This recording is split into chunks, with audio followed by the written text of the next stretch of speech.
السلام علیکم ورحمۃ اللہ وبرکاتہ۔ الحمدللہ والصلاۃ والسلام علی رسول اللہ۔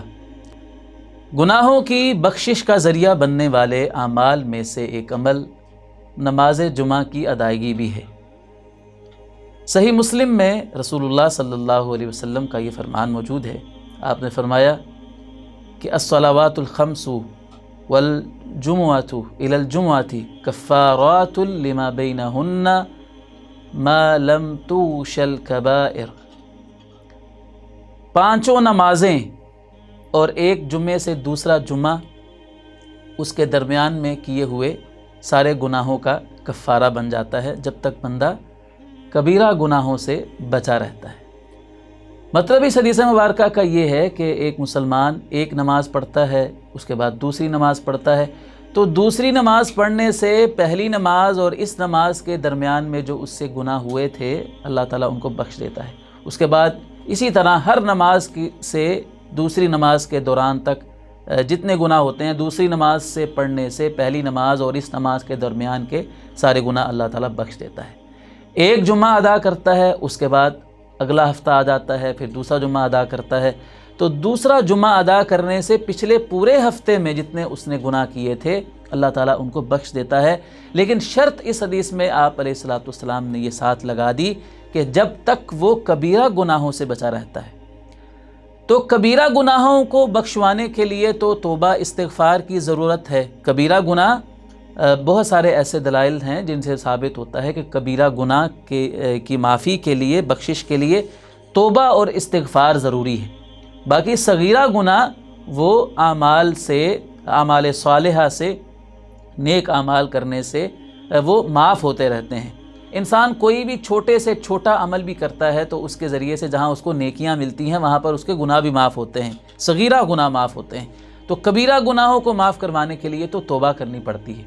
نبی کریم صلی اللہ علیہ وسلم نے اس حدیث مبارکہ میں نماز جمعہ کو گناہوں کی بخشش کا ذریعہ بتایا ہے، پورے ہفتے کے گناہوں کی بخشش کا ذریعہ بتایا ہے۔ دوسری احادیث مبارکہ میں جمعے کی نماز کے آپ آداب کہہ لیجئے یا کچھ شرائط آپ علیہ السلام نے اس کے ساتھ شامل فرما لی ہیں۔ مثال کے طور پر صحیح مسلم ہی کی ایک حدیث میں آپ علیہ السلام نے فرمایا کہ جو شخص غسل کرتا ہے، غسل کرنے کے بعد پھر مسجد میں آتا ہے اور مسجد میں آ کر اتنی نماز پڑھتا ہے جتنی اس کی قسمت میں ہے۔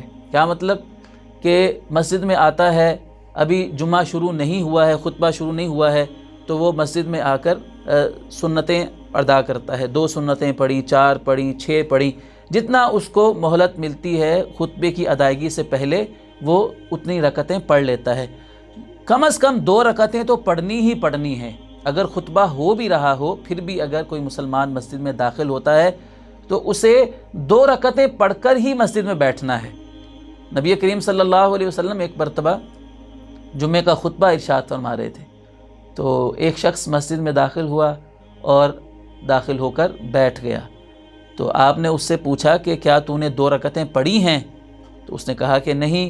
تو آپ نے فرمایا قم فصلی رکعتین، کھڑے ہو 2 رکعتیں پڑھو اور پھر بیٹھو۔ تو معلوم یہ ہوا کہ خطبے کے دوران بھی اگر کوئی مسجد میں آتا ہے تو اس کو 2 رکعتیں پڑھ کر ہی بیٹھنا ہے۔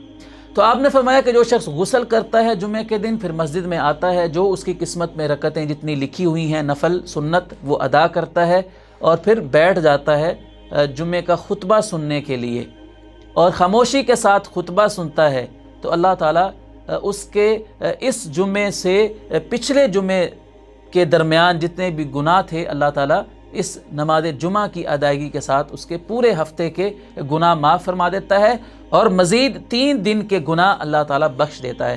گویا کہ ایک جمعہ پڑھنے سے ایک مسلمان کے 10 دنوں کے گناہ، صغیرہ گناہ اللہ رب العزت معاف فرما دیتا ہے۔ اسی طرح صحیح بخاری کی ایک حدیث میں جمعے کے ذریعے سے گناہوں کی بخشش کا جو معاملہ ہے اس میں آپ علیہ السلام نے 2 اور شرطیں اس میں ایڈ کر دی ہیں۔ ایک شرط آپ نے یہ اس میں شامل کی ہے کہ گناہ اس کے بخشے جاتے ہیں کہ جو غسل کرتا ہے گھر سے اور پھر چل کر مسجد میں آتا ہے اور مسجد میں آ کر بیٹھ جاتا ہے اور خاموشی کے ساتھ خطبہ سنتا ہے، خاموشی کے ساتھ خطبہ سنتا ہے، خطبے کے دوران کوئی لغو کام نہیں کرتا، کوئی لغو بات نہیں کرتا، ایک یہ شرط لگائی اور دوسری یہ شرط لگائی آپ نے کہ وہ لوگوں کی گردنیں بھی نہیں پھلانگتا ہے۔ جب مسجد میں آتا ہے تو جہاں پر اس کو جگہ مل جاتی ہے وہاں پر ہی بیٹھتا ہے۔ تو اس کے بعد آپ نے فرمایا کہ پھر جمعہ ادا کرتا ہے تو اس کے گناہ بخش دیے جاتے ہیں۔ تو یہ دو آداب، ان کو بھی خاص طور پر آپ نے گویا کہ شرط کے طور پر شامل کر لیا کہ خطبہ سننے کے لیے جب آتا ہے تو لوگوں کی گردنیں بھی نہیں پھلانگتا اور خاموشی کے ساتھ خطبہ سنتا ہے، توجہ کے ساتھ خطبہ سنتا ہے، تو اللہ رب العزت اس کے 10 دنوں کے گناہ، 1 ہفتے کے اور 3 دن زائد، اللہ تعالیٰ اس کے گناہ بخش دیتا ہے۔ اور یاد رکھیے کہ خطبہ جمعہ اس کو سننا اور پھر نماز جمعہ کی ادائیگی، یہ آپ نے جو جتنی بھی احادیث سماعت فرمائی ان میں خطبے کے سننے کا بھی خاص طور پر ذکر ہوا ہے۔ ہمارے ہاں بدقسمتی سے اس معاملے میں بہت سستی پائی جاتی ہے۔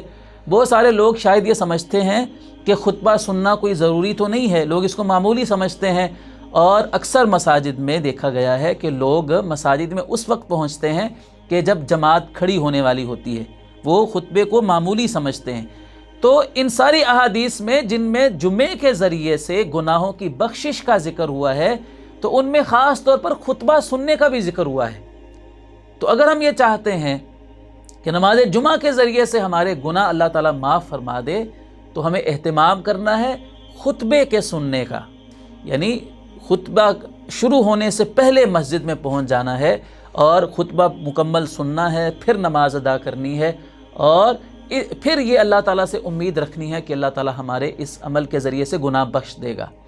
اور دیکھیے کہ ویسے بھی جمعے والے دن حدیث مبارکہ میں آتا ہے کہ جب جمعے کا دن ہوتا ہے تو مسجد کے باہر اللہ کے فرشتے رجسٹر لے کر بیٹھ جاتے ہیں، اور جو جمعہ پڑھنے کے لیے لوگ آتے ہیں فرشتے ان کا نام لکھنا شروع کر دیتے ہیں۔ جو پہلے آتا ہے اس کا پہلے نام لکھتے ہیں، پھر جو دوسرے نمبر پر آتا ہے دوسرے نمبر پر نام لکھتے ہیں، ترتیب وار ان کے نام لکھنا شروع کر دیتے ہیں، ان کی حاضری لگاتے ہیں فرشتے۔ تو جب امام آتا ہے، امام خطبہ دینے کے لیے ممبر پر چڑھ جاتا ہے، خطبہ شروع ہو جاتا ہے، تو فرشتے بھی اپنے رجسٹر بند کر کے مسجد میں داخل ہو جاتے ہیں اور وہ بھی خطبہ سننے کے لیے بیٹھ جاتے ہیں۔ گویا کہ جو نمازی خطبہ شروع ہونے کے بعد مسجد میں داخل ہوتے ہیں، فرشتوں کے رجسٹر میں ان کی حاضری نہیں لگتی ہے، ان کا نام فرشتوں کے رجسٹر میں نہیں لکھا جاتا ہے۔ تو اس لیے ہمیں نماز جمعہ کا جس طرح اہتمام کرنا ہے، اسی طرح اہتمام خطبے کے سننے کا کرنا ہے، اور اگر ہم چاہتے ہیں کہ فرشتوں کے رجسٹر میں ہماری حاضری لگے تو خطبہ شروع ہونے سے پہلے ہم نے مسجد میں پہنچ جانا ہے۔ اسی عمل سے اللہ تعالی ہمارے گناہوں کو بخشے گا۔